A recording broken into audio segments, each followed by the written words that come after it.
नमस्कार दोस्तों, कैसे हैं आप लोग? आप लोग का तैयारी कैसा चल रहा है? जैसा कि आप लोगों को पता है कि बिहार पुलिस और बिहार दरोगा का एग्ज़ाम का डेट क्लियर हो चुका है और बिहार दरोगा का भी संभावित डेट 17 दिसंबर 2023 को दे दिया है। तो इस स्थिति में आपको टॉपिक बाय 20 क्वेश्चन मैं प्रोवाइड करता जा रहा हूँ और इस क्वेश्चन की लेवल और स्टैंडर्ड से आप सबको शायद पता चल जाएगा कि क्वेश्चन किस लेवल का है। तो आइए सबसे पहले टॉप 20 पॉलिटिकल साइंस का क्वेश्चन हम आप लोगों को करवा रहे हैं। इस क्वेश्चन को बिल्कुल देखिए, एक्स्ट्रा फैक्ट को भी समझिए दोस्तों। क्वालिटी और क्वांटिटी दोनों देखिए, ठीक है। इसमें क्वांटिटी क्या है और क्वालिटी क्या है, ठीक है। तो सबसे पहले आप ये देखिए कि जो एक्स्ट्रा फैक्ट जो हम बता रहे हैं उस पर ज़्यादा फोकस रखिए। ये तो है ही आपका 20, लेकिन इसके अलावा जो एक्स्ट्रा फैक्ट हम बता रहे हैं तो ये ऑल ओवर अगर देखा जाए तो लगभग 1800 के बीच में क्वेश्चन आपका हो जा रहा है।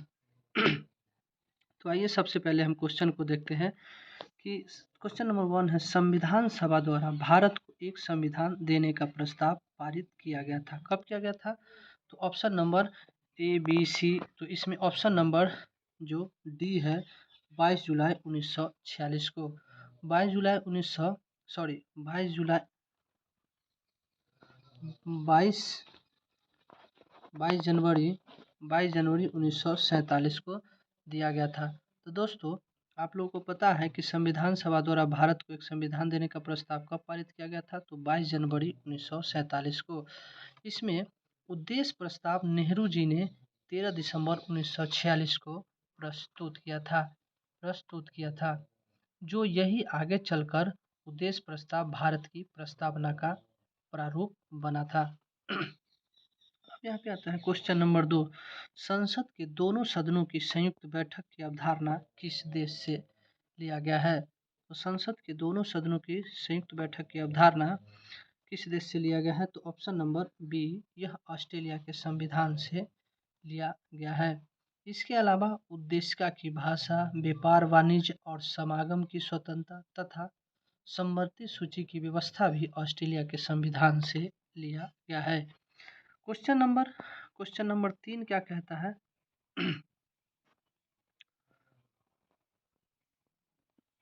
क्वेश्चन नंबर 3, उच्चतम न्यायालय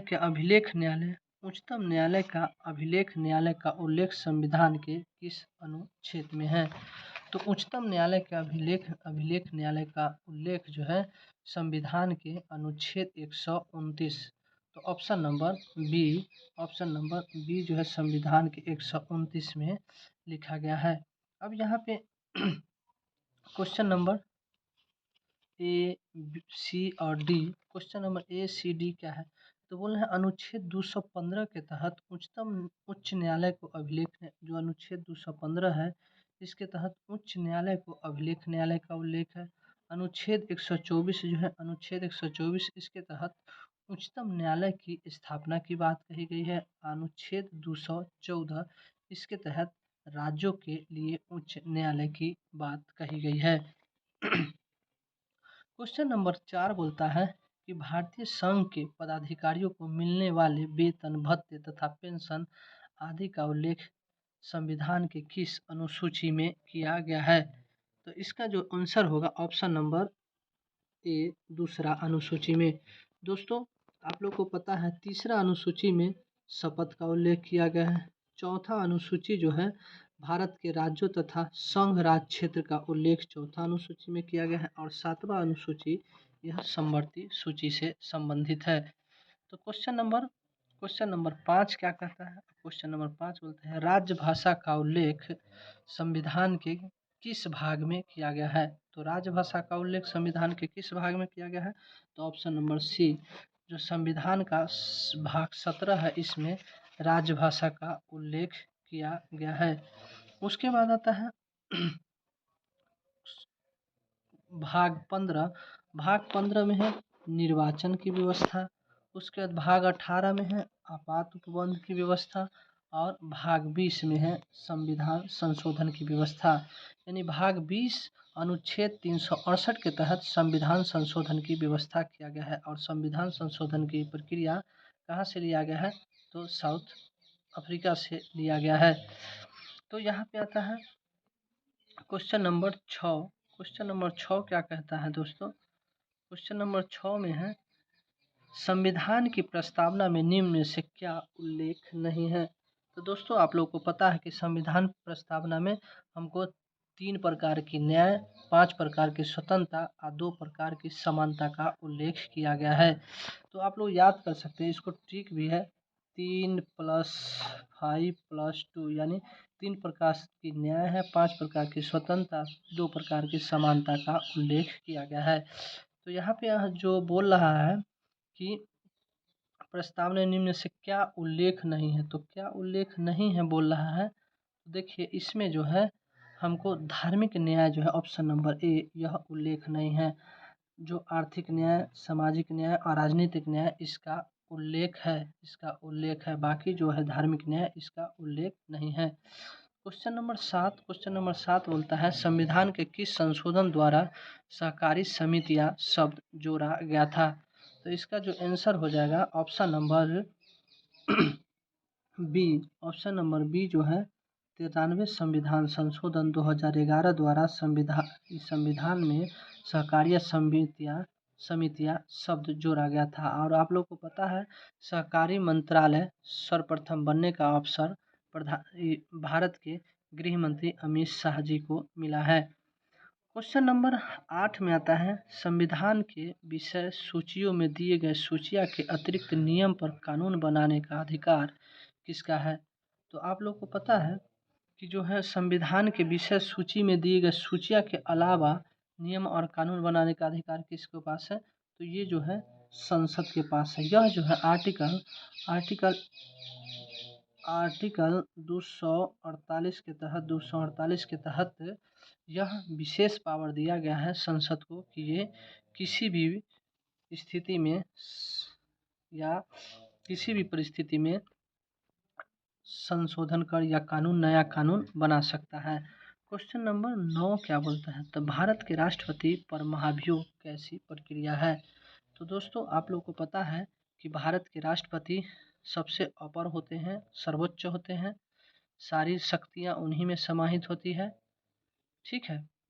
लेकिन उसका प्रयोग जो है प्रधानमंत्री द्वारा किया जाता है। शक्ति तो उनमें समाहित है लेकिन उसका प्रयोग प्रधानमंत्री द्वारा किया जाता है। तो बोल रहा है कि भारत के राष्ट्रपति पर महाभियोग कैसी प्रक्रिया है? तो भारत के राष्ट्रपति पर महाभियोग जो है अर्ध न्यायिक प्रक्रिया है। अब महाभियोग जो है यह आर्टिकल 61 में दिया गया है। महाभियोग किस संविधान से लिया गया है? तो महाभियोग जो है अमेरिका के संविधान से लिया गया है। उसके बाद आता है क्वेश्चन नंबर 10, पंचायत चुनाव कराने हेतु निर्णय किसके द्वारा लिया जाता है? तो क्वेश्चन नंबर 10 का ऑप्शन नंबर बी होगा। पंचायत चुनाव कराने हेतु निर्णय यह जो है राज्य सरकार द्वारा लिया जाता है। अगर वही होगा विधानसभा लोकसभा का पंचायत चुनाव कराने के लिए किसी भी राज्य में हो तो इसका निर्णय जो है चुनाव आयोग द्वारा लिया जाता है। चुनाव और यानी लोकसभा और राज्यसभा यानी चुनाव से रिलेटेड किसी प्रकार की अगर मतभेद हो तो उसका अंतिम निर्णय उच्च न्यायालय के पास किया जाता है। क्वेश्चन नंबर 11, संविधान के किस अनुच्छेद के तहत किसी व्यक्ति को विदेश यात्रा का संरक्षण प्रदान करता है? तो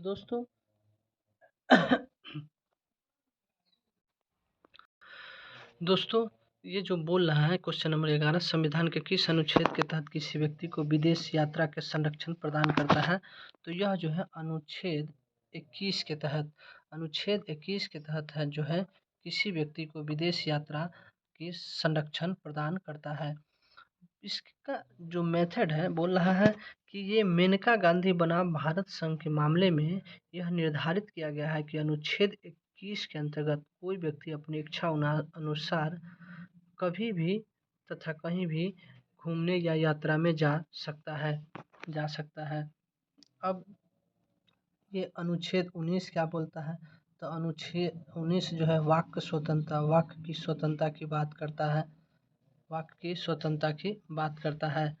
उसके बाद अनुच्छेद 18 के तहत जो है हम किसी विदेश या किसी अदर कंट्री से कोई भी पुरस्कार लेते हैं तो अनुच्छेद 18 के तहत ही हमें आज्ञा दिया जाता है। अब बोल रहे हैं ऑप्शन नंबर 12 बोल रहा है भारतीय संविधान सभा की पहली बैठक, बोले भारतीय संविधान सभा की पहली बैठक कब हुआ था। क्वेश्चन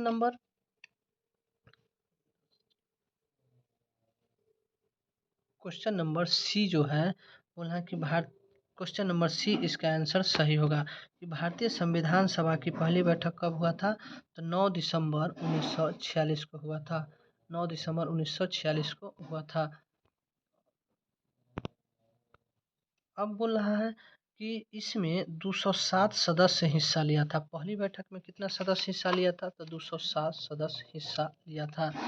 अब बोला क्वेश्चन नंबर 13 निम्नलिखित कथनों में से कौन सा कथन सत्य है, तो बोल रहा है कि भारत एक संसदात्मक प्रजातंत्र है। तो यही है जो क्वेश्चन, यह क्या है, तो सत्य है। भारत एक संसदात्मक प्रजातंत्र है क्योंकि हम संसद के माध्यम से चलते हैं और प्रजातंत्र हमारा ये कॉन्स्टिट्यूशनल है। तो क्वेश्चन नंबर 14 बोल रहा है सेवा के अधिकार का अवधारणा किस देश में प्रारंभ हुई थी, तो ऑप्शन नंबर ए सेवा के अधिकार का अवधारणा सर्वप्रथम ब्रिटेन में प्रारंभ हुआ था। कब हुआ था, तो 1991 में हुआ था। 1991 में हुआ था। बोला सेवा के अधिकार को 1991 में ब्रिटेन में प्रारंभ हुई थी और इसे सिटीजन चार्टर भी कहा जाता है। इसे क्या कहा जाता है, तो सिटीजन सिटीजन चार्टर भी कहा जाता है। चार्टर भी कहा जाता है। सिटीजन चार्टर भी कहा जाता है। क्वेश्चन नंबर 15 बोलता है भारत के उप राष्ट्रपति अपने शक्तियों का प्रयोग करते हैं। तो भारत के राष्ट्रपति अपने शक्तियों का प्रयोग कैसे करते हैं, तो ऑप्शन नंबर ए सीधे अथवा अपने अधीनस्थ अधिकारियों द्वारा भारत के राष्ट्रपति जो है अपने शक्तियों का प्रयोग करते हैं। दोस्तों अब इसके बाद हम बोल रहे हैं राष्ट्रपति से रिलेटेड क्या है, तो बोल रहे हैं राष्ट्रपति का शक्तियों का विवरण जो है, शक्तियों का विवरण आर्टिकल 53 में कहा गया है। उसके बाद 54 में जो है राष्ट्रपति के निर्वाचन से संबंधित बात कही गई है। उसके बाद अनुच्छेद 52 के तहत राष्ट्रपति होगा, यानी अनुच्छेद 52 के तहत जो है, अनुच्छेद 52 के तहत राष्ट्रपति के विषय में कहा गया है कि भारत का एक राष्ट्रपति होगा। उसके बाद बोल रहा है कि अनुच्छेद 58 जो है, अनुच्छेद 58 राष्ट्रपति के योग्यता की बात कही गई है। 60 के तहत शपथ की बात कही गई है। 61 के तहत महाभियोग की बात कही गई है। 62 के तहत त्यागपत्र की बात कही गई है। तो दोस्तों इस तरह से क्वेश्चन को रिलेट करके पढ़िए ताकि आपको और अच्छा से समझ में आए। ठीक है, तो क्वेश्चन नंबर 16 में बोल रहा है कि लोकसभा के प्रथम अध्यक्ष कौन थे जिनके विरुद्ध अविश्वास प्रस्ताव लाया गया था। तो क्वेश्चन नंबर 16 में क्या बोल रहा है, लोकसभा के प्रथम अध्यक्ष कौन थे जिनके विरुद्ध अविश्वास प्रस्ताव लाया गया था, तो option number B G B Mavalankar. G B Mavalankar के विरुद्ध 18 दिसंबर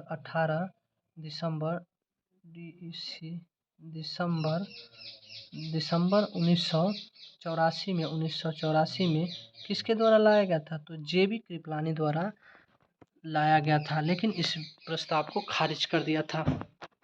उसके बाद आता है दोस्तों जो ये अविश्वास प्रस्ताव है हमेशा कहाँ लाया जाता है, तो लोकसभा में लाया जाता है, हमेशा लोकसभा में लाया जाता है।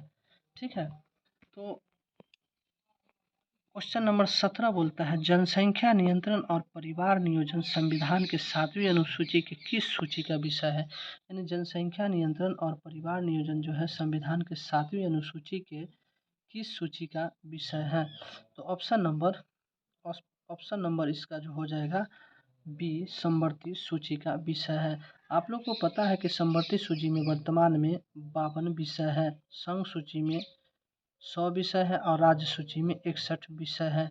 अविशिष्ट सूची संघ को प्रदान किया गया है। अविशिष्ट सूची जो है यह संघ को प्रदान किया गया है। क्वेश्चन नंबर 18 क्या बोलता है, राज्य सरकार का कार्यकारी अध्यक्ष या संवैधानिक प्रमुख कौन होता है, तो option number C, option number C जो है राज्यपाल। राज्यपाल जो है राज्य सरकार का संवैधानिक अध्यक्ष या प्रमुख होता है। बोले आर्टिकल 154 के अनुसार 154 के अनुसार राज्य के कार्यपाल का शक्ति राज्यपाल में निहित होते हैं। क्वेश्चन नंबर 19 क्या बोलता है? क्वेश्चन नंबर 19 को देखिए, बहुत इंपॉर्टेंट क्वेश्चन है, हर एग्जाम में इससे रिलेटेड एक क्वेश्चन पूछा जाता है। बोल रहा है निम्नलिखित में से कौन से समिति या आयोग न्याय पंचायती गठन की मंजूरी दिया था? तो ऑप्शन नंबर ए जो है अशोक मेहता समिति, अशोक मेहता समिति न्याय पंचायत, अशोक मेहता समिति जो है अशोक मेहता समिति यह जो है न्याय पंचायतों को गठन की सिफारिश किया था। कब किया था? तो अशोक मेहता समिति 1978 में अपनी रिपोर्ट में त्रिस्तरीय 1978 में अपनी रिपोर्ट में त्रिस्तरीय की प्रस्ताव त्रिस्तरीय को द्विस्तरीय प्रणाली प्रस्तुत किया था।